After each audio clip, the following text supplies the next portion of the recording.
Hello, everyone. Welcome to a third episode of Healthy You with Dr. Omi podcast. In today's episode, we're going to be talking about something that a lot of people have asked about.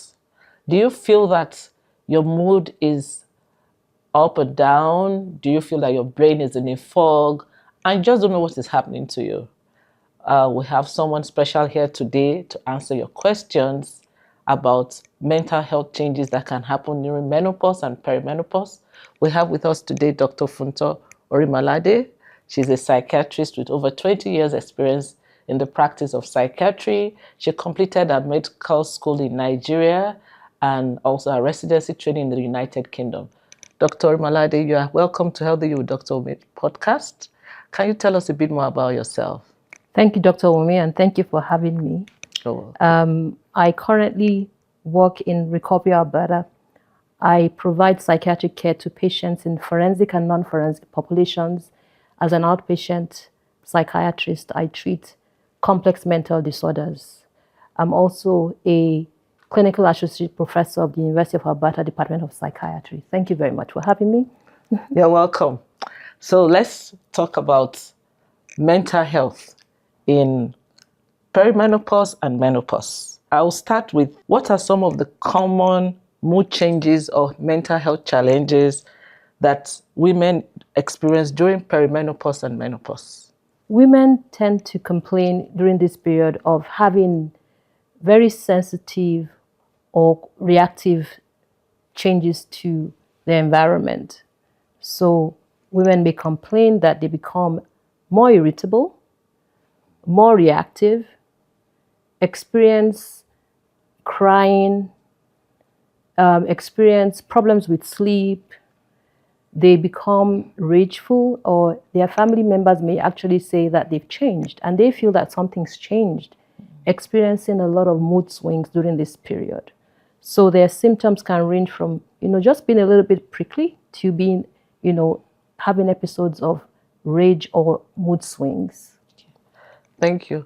And it reminds me when you said family members, I remember I've shared it a couple of times and I've shared it, I think I shared it also in the last podcast, when the first time I noticed that there was something happening to my mood, we're in the kitchen and I think my son asked that what were we going to have for dinner, and I snapped. Oh. And he said, he moved closer and said, "Mom, are you on your period?" And I'm like, "Why are you asking?" He said, he heard that it's when women are on their periods that their mood fluctuates. And I didn't admit, but that made it dawn on me that, and around that time, I'd already started having irregular periods. So I said, wow, is this what some women experience? Because some women do experience some mood changes around their periods. That's right. Yes, but it's never been something that happened to me. And then my husband too said one day, I know when he was trying to say it, was very cautious. Maybe he didn't know how to respond. I said, it's like your mood sometimes is up, sometimes it's low.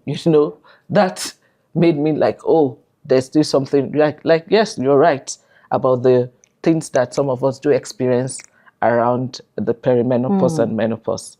And to follow up with that, are there certain women who are more likely to experience severe mood changes, say due to genetics, trauma, or previous mental health conditions around this period? Yes, that's correct. There are women who tend to have these experiences more commonly than other women. And these women are women who have a personal or family history of, mood disorders, depression, anxiety, history of peripartum or postpartum depression or postpartum disorder. That is, mood disorders that happen after you have a baby. Women who are prone to mood changes around time of their period. So we call that premenstrual dysphoric disorder. And also women who are under stressful conditions, like you mentioned, trauma, or who are having changes in their severe stressful changes in their life. Why do hormonal shifts lead to these emotional roller coasters for some women? So in terms of perimenopause, we are thinking about female hormones. And the common female hormones are the estrogen and progesterone. These are not just hormones that are prominent in the reproductive system or for reproductive purposes. But it is noted that these hormones also affect other hormones and other chemicals in the brain, like dopamine, serotonin, and GABA. These three neurochemicals or neurotransmitters are known to address or alter changes in mood or cause changes in mood or also affect the way that people respond to things that happen to them in the environment or in their lives, so that their various mood changes, they regulate mood and emotions.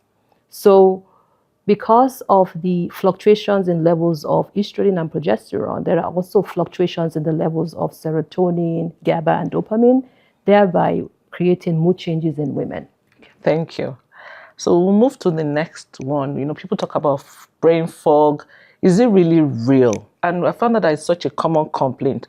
What exactly causes it during perimenopause and menopause? Yes, so during this period of time in the life of a woman, women have reported what we call cognitive changes, that is, changes in memory, so problems with forgetfulness, problems with concentration and attention.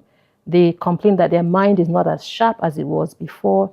And this is because of all the fluctuations in hormone levels that are affecting various chemicals in the brain. So these hormones are also helpful with concentration and memory. The neurotransmitters that I mentioned earlier on are also quite prominent in, cognitive functioning. And when there are alterations in the levels of these neurochemicals, then the woman starts to experience changes in cognition, forgetfulness, losing their train of thought, not being able to follow a conversation through, not feeling that their mind is sharp enough, and similar complaints happen during this time. Thank you. So is brain fog permanent? Or do we get our brains back eventually? Thank God not, because there's evidence that most women who experience brain fog during perimenopausal periods do regain their cognition once they are postmenopausal. However, there might be a small percentage who still continue to have these symptoms, who may require further investigation by their doctor to determine what other things could be going on apart from perimenopause or menopause. Thank you. What are some practical ways women can support their cognitive functioning and stay mentally sharp even prior to getting to perimenopause? There are some foundational practices that may be helpful, or should I say natural practices, or things that we all know, like good diet, exercise, getting good sleep. There is some evidence that supports some things we call brain foods. So feeding your brain, so to speak, with things like nuts, leafy vegetables, getting good sleep, exercising well can help to prevent or reduce the effects of these symptoms during perimenopause. Okay. Also, people have talked about social connection, like keeping social interactions going. It's not a time to be isolated. It's not a time to decrease your level of social activity and engagement with other people, because those can be really helpful for the brain. Thank you. And what are some non-medication approaches? When it comes to mental health, there's always that concern that I don't want to take medications. What are some of the non-medication approaches that truly help with mood swings? Things women can start doing right away, when they notice changes in their mood. Psychotherapy, for example, cognitive behavior therapy, is really helpful, and there's evidence for it in treating symptoms of mood changes and depression and anxiety. People have also talked about the promising evidence from mindfulness-based therapies.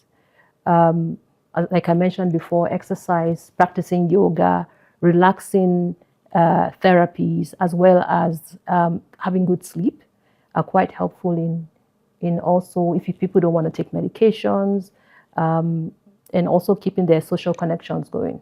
Yeah. Thank you. So I would like you to break it down a bit more for us. How do things like diet, sleep, movement, and managing stress impact our mood and mental clarity during menopause or perimenopause?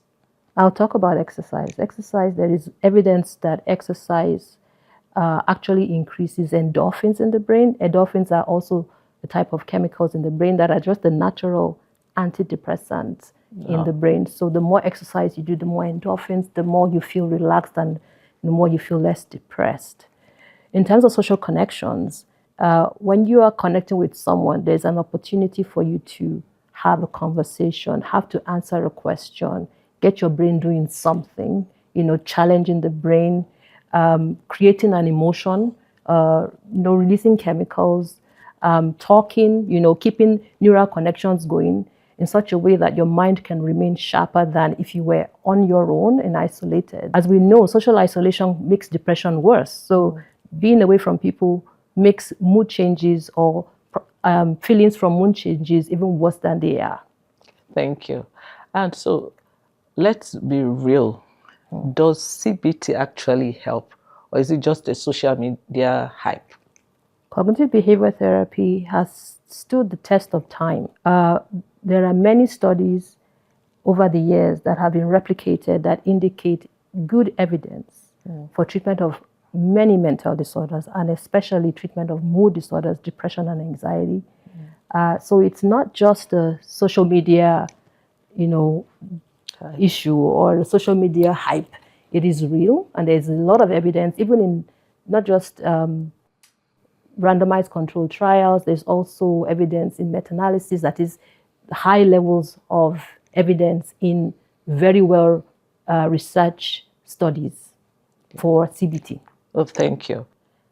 And so we've talked about what we can do for ourselves, to help our mood, to help our cognition, help with brain fog. At what point does a woman go to seek for help when it comes to mood changes, brain fog at the time of perimenopause or menopause? That is a very important question, Dr. Wumi, because it's okay to say that things are hormonal, but at what point do you start thinking, I need help?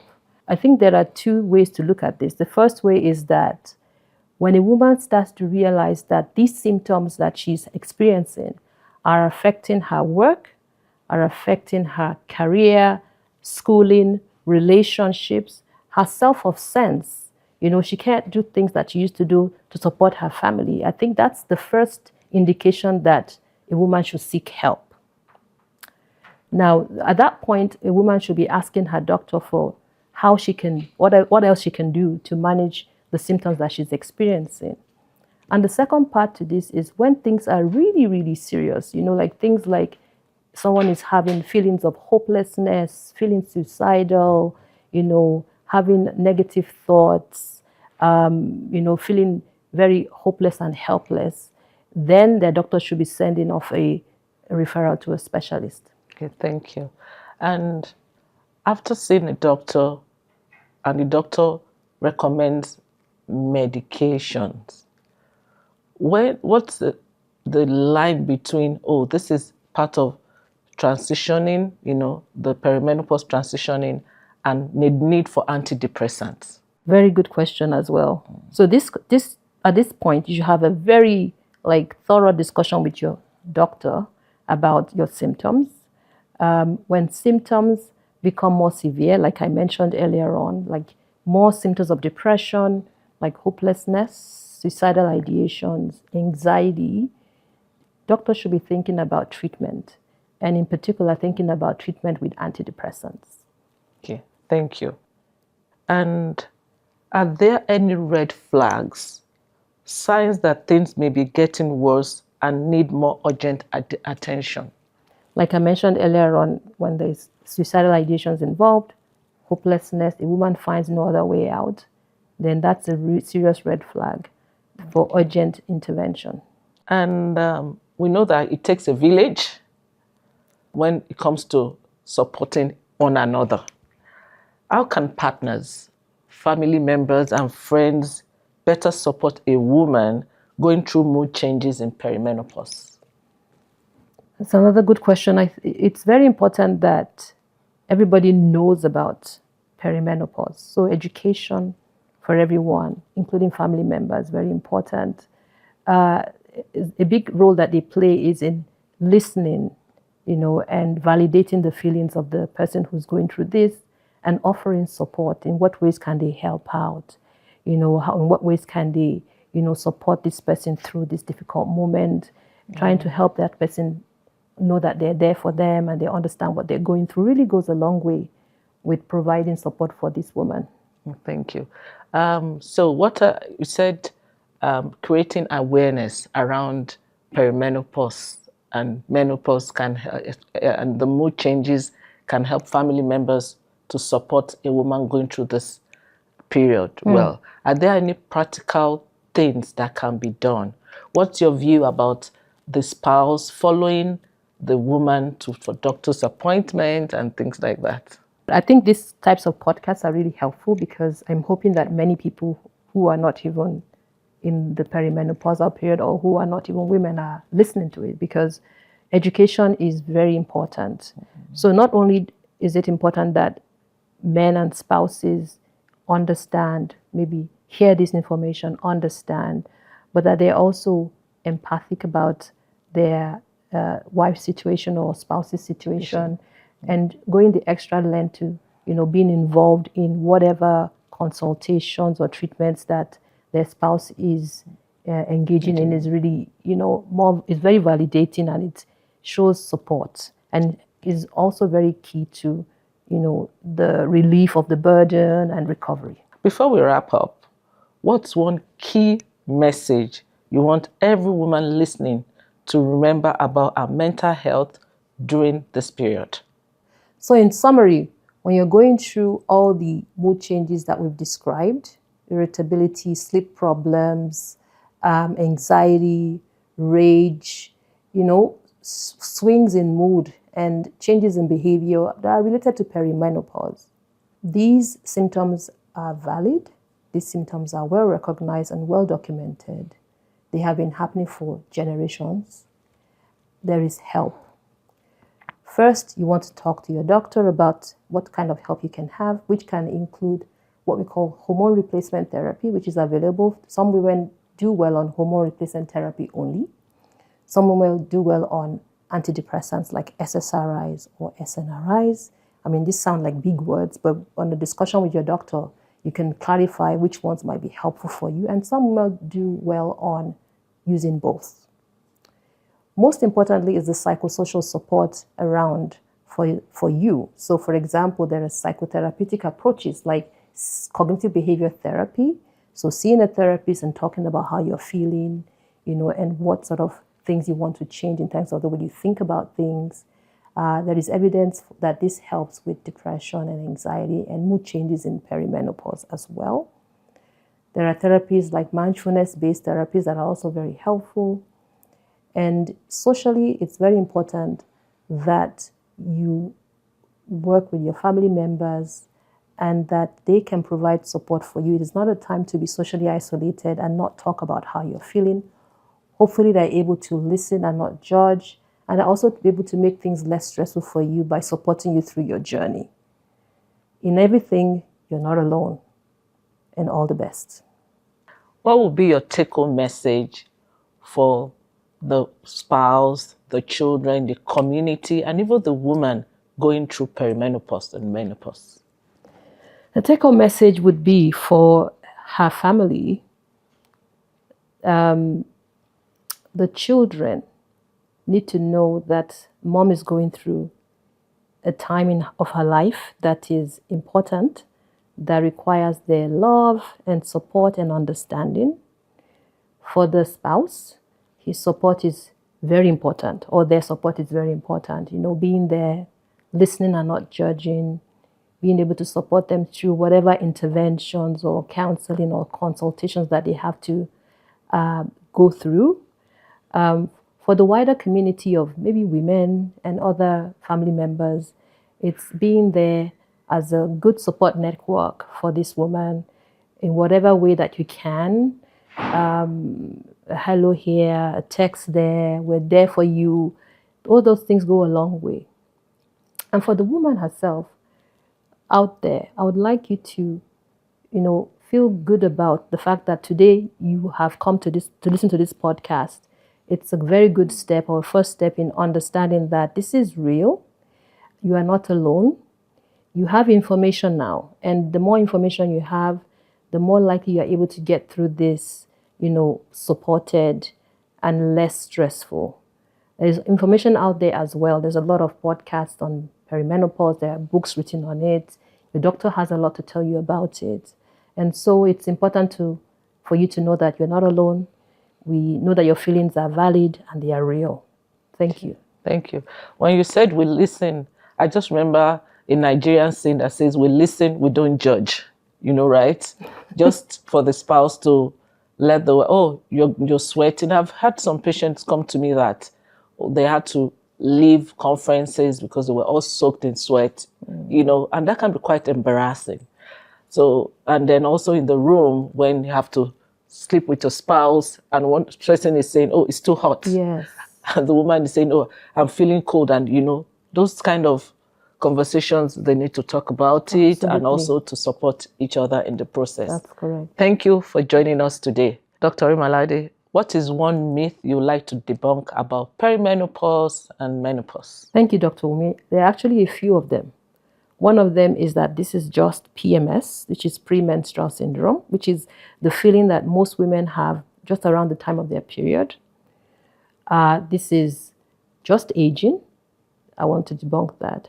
And also I want to debunk that a woman is just being melodramatic. This is a very valid experience that women have expressed, and also it is real. I think it's important that women are just not made to have to suck it up. And I agree too. It's not just about aging, suck it up. Other women have gone through it. Absolutely. It's about this is real and we need to support each other, the family, friends, everyone around. Absolutely. A woman going through perimenopause should be supported. Thank you. Thank you, Dr. Funto Orimalade, for joining us in today's podcast. And it's really been very educative and enlightening. Please don't forget to subscribe, to share, comment, and ask your questions on our different social media platforms, Facebook, Instagram, TikTok, and YouTube. And also we're on Spotify for the full episode. Till next time, take care and stay healthy with Healthy You with Dr. Umi.